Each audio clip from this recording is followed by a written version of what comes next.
Hi, my name is Kip, and I'm here on behalf of Expert Village. Today we're going to show you how to make a maple apple pie.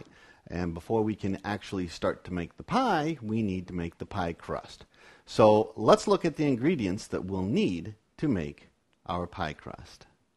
This recipe gives you enough pie crust to make an 8-inch pie with a crust cover. Now you're going to need 2 cups of flour. You're going to need 2/3 cup of shortening. I'm using Crisco.